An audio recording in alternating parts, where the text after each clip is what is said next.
willkommen zu dem Unboxing, und zwar boxe ich heute Gaming Pad 4S, und zwar ich brauche einen neuen Controller, also habe ich den gekauft, und zwar obere Seite ist blau und die Seite steht irgendwie IMS bla bla bla, recycelbar, mit in den Kübel tun, gut. Vorne Seite Gamepad 4S TM Touchpad Dual Vibrator, also 2 Vibratoren, 3 Meter Kabel. Hinten auf andere Sprachen übersetzt, selbst Polnisch. Ich habe es schon aufgemacht, weil ich habe schon aufgemacht, weil ich schon gebucht habe für PS3, und ja, man kann auch ins Menü reingehen und also gamed habe ich mit dem noch nicht. Kann ich noch keine Bewertung abgeben. So, aufmachen. Was mir jetzt da sehr positiv gefallen ist, sie haben nicht viel Material gebraucht. Das ist der Controller. Da hat es noch so Anleitungen drin. Und es ist von einer mehr oder weniger guten Gaming-Marke. Als macht ist von der gleichen Marke kommt der Pro Controller für PS4. Gebrauchsanleitung. Das ist der Controller. Gebrauchsanleitung. Wer liest das schon? Controller selber. So. Ich habe es so jetzt zusammengewickelt. Hat ein bisschen Ähnlichkeit mit Nintendo Switch Controller, mir gefällt das Design. Ja. Mit dem Kreuz, mit dem Kreis und so. Ding.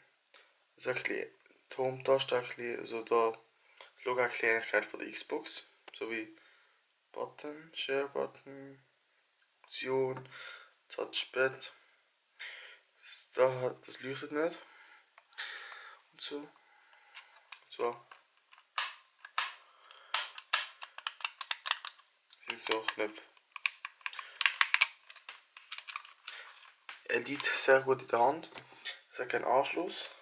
Das ist auch ein bisschen komisch. Also finde ich schade. Ich kann aber auch nicht genau sagen, ob man es wegmachen kann oder nicht. Das Gitarre kann man nicht da rumfummeln. Da wie immer, da unten das ist so Leiste, wo alles ein bisschen drin steht. Nach gewisser Zeit ist das wieder weg. Also das ist ein schöner Übergang.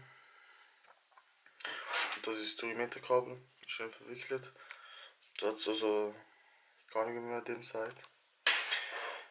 Also ich kann euch sagen, bei den normalen Controller von der PS4 kann man den Button da nicht benutzen, wenn man auf die PS3 anschließt. Aber über das lange Kabel kann man den Home-Button auch benutzen, also man kann das Spiel stoppen oder so. Das ist eben auch cool. Und ja, ich habe noch nicht mit dem gespielt. Ich werde hoffen, dass man den über das USB-Kabel verbinden kann an den PC. Weil ich kann auch GTA mit dem spielen. PS4 für Fortnite, obwohl ich Fortnite auch für den PC spiele. Und ja, ich hoffe, euch hat das Video gefallen. Und ja, mal schauen, vielleicht mal Gameplays mit dem Controller. Also mir gefällt er. Er liegt auch ziemlich gut in der Hand. Alle Tasten sind auch erreichbar. Heisst, wenn man schnell muss spielen können, ist er auch gut. Ich sage, das war es mit dem Video. Abo, und wenn ihr mehr so Sachen sehen wollt, liken, teilen, alles zusammen, haut rein. Peace.